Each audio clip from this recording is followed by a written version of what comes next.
স্বৈরাচারী মহিলা নাই, আমার দেশে অনেক শান্তি। আমাদের স্বপ্ন দেখার দিন এখনো শেষ হয়নি। শুধু ডাক্তার ইউনূসকে আমি একটা কথাই বলবো যে আপনি একটা সুন্দর নির্বাচন দেন। এটা দেখতে খুব ভালো লাগতেছে, খুব আনন্দ লাগতেছে। স্বৈরাচারী মহিলা নাই, আমার দেশে অনেক শান্তি।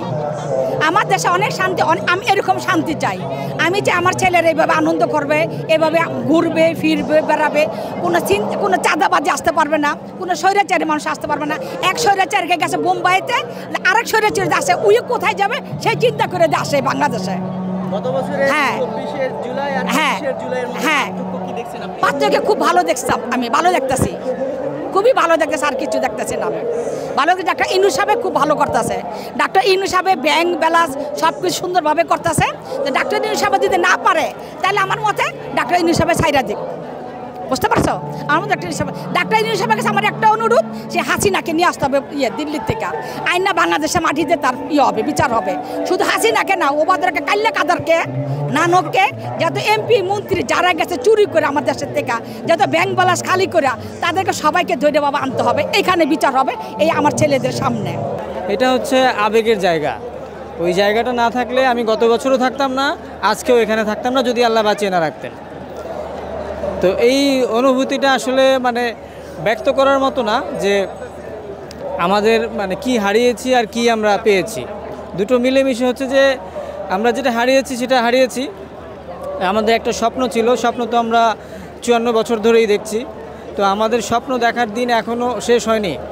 আরও কতদিন আমাদেরকে এই সংগ্রাম চালিয়ে যেতে হবে, সেটাই হচ্ছে আমাদের একটা নিজের বিবেকের কাছে প্রশ্ন, যে আমি কি আবার 5 বছর পর পর এক একটা করে যুদ্ধ করব, আর এক একটা করে আমরা সন্তানকে হারাবো? আমাদের সন্তানকে কি আমরা রাস্তায় পাঠিয়ে দেব যে যাও বাবা তোমরা আন্দোলন করো, দেশের রক্ত দিয়ে আবার দেশকে স্বাধীন করে নিয়ে এসো, অথবা স্বাধীনতা রক্ষা করো?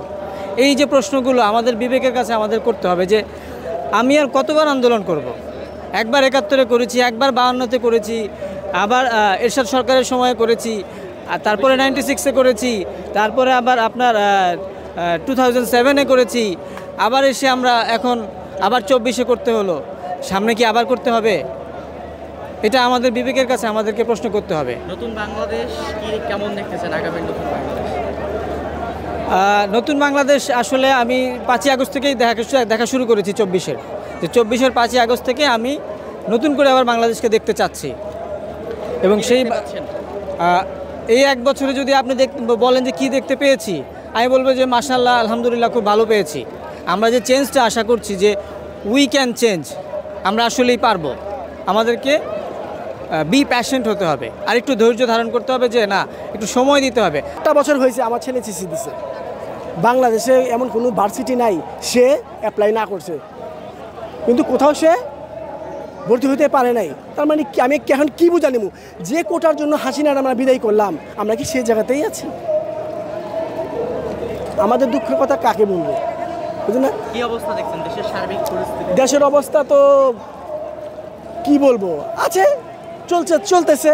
আপনার গিয়া অন্য কথা বলবেন, আপনার গিয়া ইটা দিয়া দেখছেন না মিটফোড়ে ইটা দিয়া মানুষের ছাঁচা মেরে হারাইতেছে। আপনি উচিত কথা বলবেন, আপনার রক কেটে ফেলতেছে, হাত পা ঘুরাই দিতেছে। আপনি একটা ভালো একটা বিল্ডিং করতে যাবেন, আপনি চাঁদা দিতে হইতেছে, আগে চাঁদা দিতে হতো 1 লাখ, এখন চাঁদা দিতে দিচ্ছি 5 লাখ। সামনে নির্বাচনের পরে চাঁদা দিতে, চাঁদা 5 আগস্টের পর তো বেশ কিছুদিন চাঁদা ছিল না, আবার বেরো বাইরে। এটা তো একটা প্ল্যাটফর্ম, রাজনীতি হয়ে গেছে একটা ব্যবসার প্ল্যাটফর্ম, যে আসবে সেইখানে। আমি কোনো দলকে বলতেছি না, আপনার গিয়া এর সাথে নিয়ে শুরু করে হাসিনা পর্যন্ত, ঠিক আছে, আমার ভালো নাই। হ্যাঁ, আপনার গিয়া নির্বাচনের পরে কত টাকা আমাদের চাঁদা দিতে হবে সেটা আমাদের জানা নাই, আমাদের দুঃখের কথা কেউ তো শোনার নাই।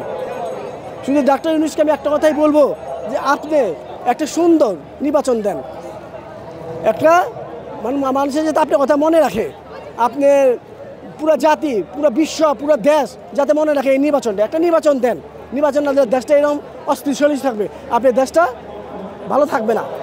আর আমি যেটা বলতে চাই, আজকে যেখানে আসছি আপনার গিয়া শহীদদের জন্য আসছি, তাদের জন্য আনন্দ ভাগাভাগি করার জন্য আসছি, তাদের মা বাবার প্রতি আমার অনুপ্রেরণা রইল। এরকম।